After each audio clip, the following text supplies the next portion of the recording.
everyone, this is Maria Ignatiale. We are here for another episode of Faithful Conversation. So our first question is,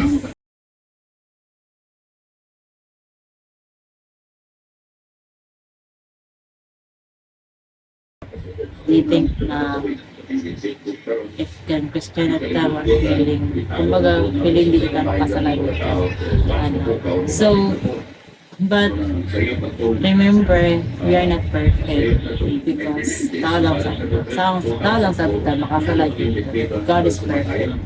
So even though bisag sigaran sa mga tao yung lang misconception na porket Christian ta di na ta makabuhat ng mga utan ba, but they are wrong. And also na makabuhat ta, but we know na what is right and what is wrong. And also baga ba limit sa mga bata itaw, abi nila perfect na ka, na tao raman nagtata na makasala pamanta, dili napamanta sa kalibutan, no? So, unsa man ang isa ka example nimo nga nahitabo sa mga na tayo na nakainom sa mga. okay. So for me siguro maybe sa school kay sa amo kasi sa school is ako lang o isa na ako classmate is siguro ilang man tayo sa ko-express. Siguro ilang pa niya sa ko-express chat. Maybe ka nang di kasi ko di agro baga ka nang dili ko nag konselahan, nag-join about anything na murang dili kumbaga may mo nang dysfunction sa ato ba, so, like doing na ka ng for example, sige mayroon tag-inom, ba, kumbaga sa mga pag-inom, anything, mga buhaton, mga buhaton, wala na naka-align, di ba? Which is, as a Christian, kabalo na taon say angay na ito buhaton, kung say limit sa ito, kastahan. Okay.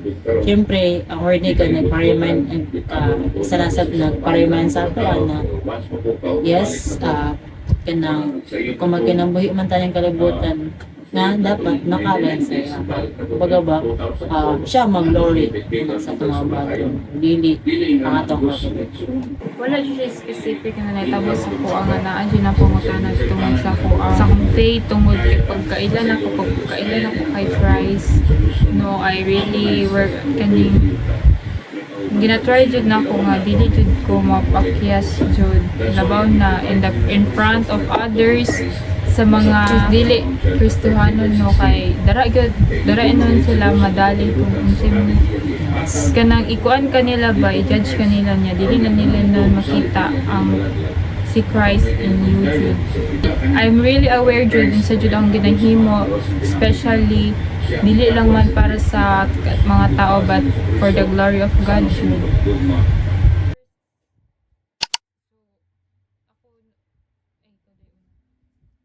siguro sometimes in times of mga classmates feeling na ako kay syempre they talks and other people na kanang gossiping jud mura ko ayaw mo pag-inganing-anak ayaw mo pag-kuan which is sahay mabuhat jud nato di ba nga mag-gossip dito sa mga tao muna usahay ang isa pa na ako ka mistake kay na syempre makamadyo na ganun kay syempre di pa nato malikere nga ng mga situation pero in behalf of that kanang ma-realize na ako usahay ba ay God wrong dito akong ibon which is dili dapat natin iskutan ang mga butanga or dili dapat natin angay buhaton na dapat day ma-cover ta diba sa ikan sa tumpos na ma-cover ta sa sala sa tao natin so mga lang sila Nakakuha na jud ko ani kanang na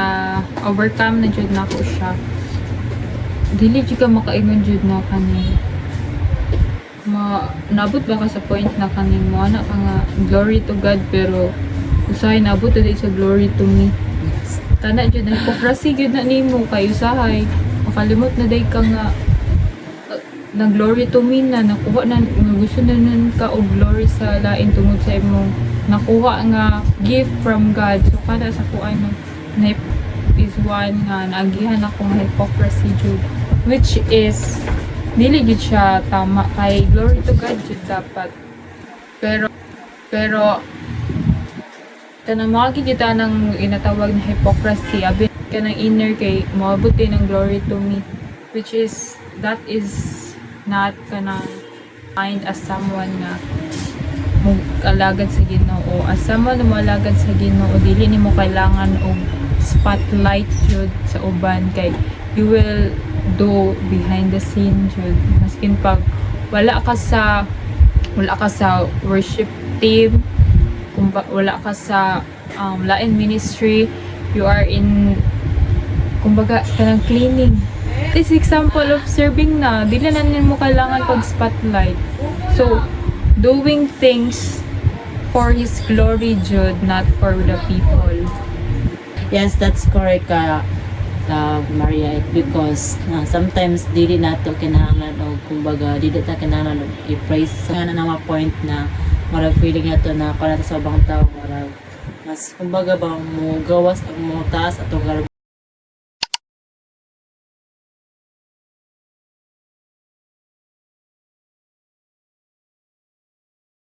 is focus kay ko sa os kanang kumbaga focus ko sa mga bulaton ni God pa na kumbaga ba kanang dili masamok sa kalibutan ba ta yung mga bulatonon mga pangkalibutan kumbaga ana ba as a being single Christian kasi is makes me happy. Why it makes me happy? Because Jesus Christ is enough for me.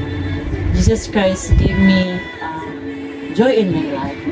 Jesus Christ is give me peaceful being enough also na to worship Him. Kung ihatag man ni God sa ako ang the one in His perfect time. But ihatag man ni God maybe kaming duha mo worship sa iya. So negative na as I observe to this generation. Uyab mo ba, di ba? If they have ka ng away, ano ba, mas madamay ang bulaton, di ba? Mas madamay ang bulaton. Tapos, wala na maapektahan na sig inyong relationship ni God, ano bito. Sana sa kanang negative nga mako sa inyo ha. Kung musulad mo ng kaingan ng relationship, kanang sa inyong duha dapat mag-center yun si God. Sa inyong relationship dapat yun mag-center si God. So I will relate it on my kaanang jud sa ko ang self. Ang positive ana is you are kanang focusing jud in knowing God more and pursuing Him. Dapat jud i-pursue na to siya before nato i-pursue ang lain. Diba kanang sige tagpangita og mga kaning validation, assurance sa uban nga wala na to gihatagan og kaning assurance ang Ginoo sa to ang kinabuhi kay usahay mahimo ni noon ng babag, but not all no, pero some are labi na if teenager ka karon na generation. Ang positive ana is mas nag-grow ko ba, mas gina-find na ko kung unsa jud akin sa jud ako ang first love, ang Ginoo. Yes, true.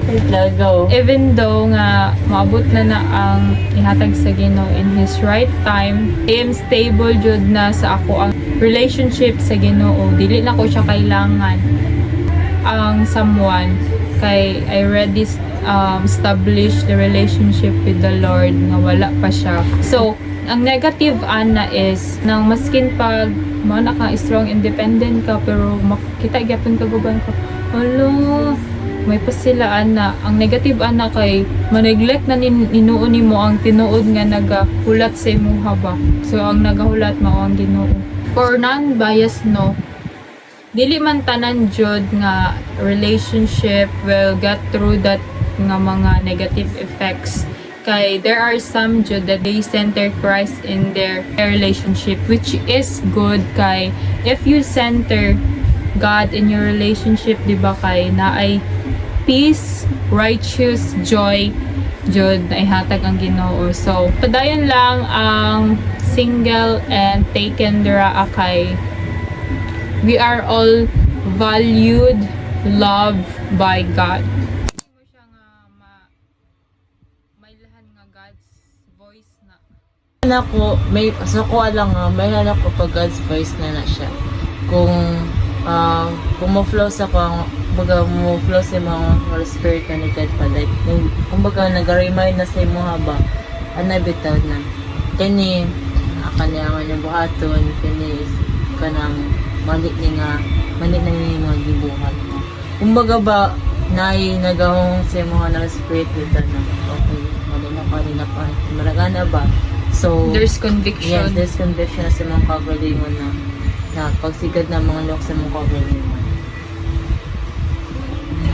Makabalo ko nga it's God's voice no kapag naghatag na sa ko, nagpa-remind na sa ko ug kanang mga pulong God nga di ba anak ko sa imuha laban example ato there's a lot of times jud nga kanang pag nakoy mga question or nako himuon nga then mag-ask ko siya naadyoy ka ng tingog nga kabalo ka nga iyahan na kay naghatag siya sa imong peace, joy, and righteous. Mao jud na kapag ka na kung kana ang voice nga ang idea sa voice nga nihatag sa imuha, then that is God's voice. Og pag may natag conviction no kay kanang kapag God's voice kay mo convict siya kung imo bang gihimo is tama ba na siya or mali na ba no. Then say kanang latest nga revelation sa Macedonia sa kinabuhi sa ko ang pinakauna yun na revelation kay you don't need someone na mo feel ka og special ka but you are already special na jud sa ko sukad pa man sa sugod jud gipili na tika kana jud ang gi-talk sa ko sa Ginoo labaw na atong birthday jud na ko sa you are special to me labi to impact jud kaayo to you don't need someone jud ay nga makafeel mo feel ni mo special. I am here jud from the very start sa inyong kinabuhi. Kaya nga sa pagkait ni God ang yahang yung gibuhat nga very special sa tao jud. And that's why dili nato iko na tong kagalingon pa. Ngita pag other attention dili ta kinahanglan og kanang magpayod pa sa tao nga special to sa takang part ng kay because from the beginning pa lang daan si God naghatag na sa to diba gigayt na dito niya very thankful na dito sa atong binalis because God gave us na sa to na talent kagwapo diba isa pa ang mas labaw sa to thankful po kita kay kita ang pinaka-special nga gibuhat ni God sa iyang gibuhat na tanan tao niya and people are ang mo dominion sa kalibutan. So mo siya ang pinaka-special dyan. yes. Then pag-reveal jud no nga as I read jud sa word of God dra sa mga sulat ni Paul da sa Corinthians. So nabasa man ako siya 1 Corinthians, 2 Corinthians, kana Acts no kay pagpangalagad no usahay pagsundo nimo ang iyahang call na adyo call or kanang gipahimo sa imuha na adyo mga temptation or na ay mga kapulian na mahitabo or challenges. So di ka di ba nahitabo kay Paul jud kay daghan jud kay siya persecution labaw na kay share niya ang word ni God jud si Jesus Christ as our Savior kanang gilabay-labayan siya, gikulong siya. Ikaw na to siya karon na world is kapag i-share jud nimo si Jesus jud kay kanang either mabash ka or i-reject jud ka. But kana siya is dili na nimo siya hunanaon kay don't worry jud kay gi-persecute na siya una pa si Jesus Christ. So continue jud ta nga pangalagad. Ayo jud pag nang seek sa validation sa kalibutan. Yang word ni pa-remind siya na balik-balik bito niya sa pagmata na kanang dili ta angay maluya, dili ta angay mabalak ayun pa sa tong sa mga kapastoran niya. Kasi di ang problema nga mo problema sa iyang problema. The word of God. Yes, ang gingon na problem is part sa mga life, di matas ng mga faith kung asa tama. No? Kung unsa jud ka matinud-anan sa pamilya ng Diyos. That's why being a Christian is not easy jud po. Pero being a Christian is kanang dahil yung matagam-tama na kalipay nga hindi mahatag sa kalibutan. Peace. Yes, and peace, and joy, and everything. No? Basta si God na maghatag. Layo sa mga problema, pero naga pa ng kalipay din. Enjoy ka pero wala nag-link sa sin. Isaw man mo ang kalipay sa kalibutan kung pansamantala lang, di ba? No?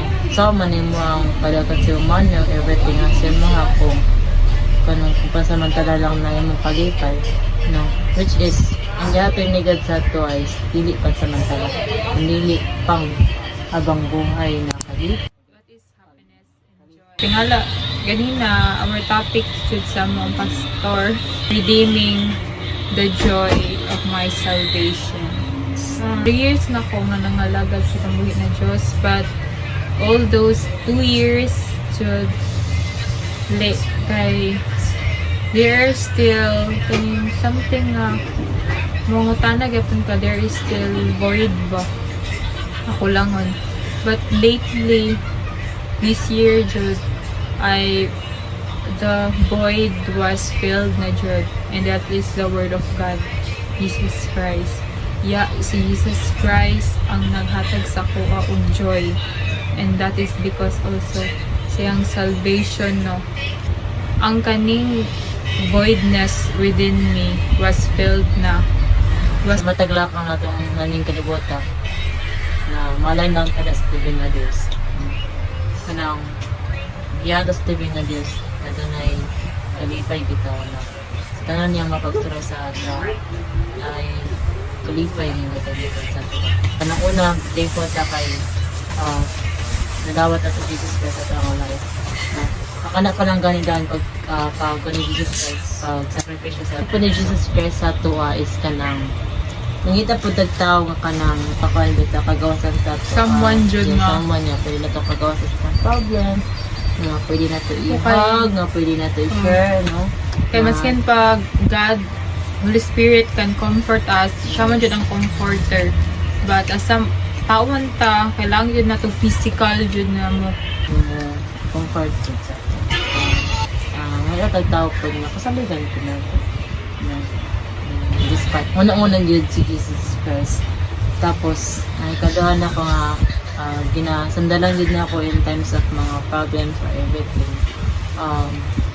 My family and friends, yes, kay sila kasi ang isa sa kumbaga nakatag na ako kanang hope dito na mo-fight sa battles na kanilapibang na daily angay maluya. Hallelujah na. Pinumduman na to ang joy, i-redeem na to ang joy of salvation naghatag ni Jesus Christ, and let's share our joy sa uban para sila pod maka-ambit or maka-redeem sa joy sa kaluwasan. Thank you all for watching this episode. See you in our next episode. Again, this is Maria. And this is Angelica. So please like, share, and subscribe. To God be the glory. Goodbye. God bless.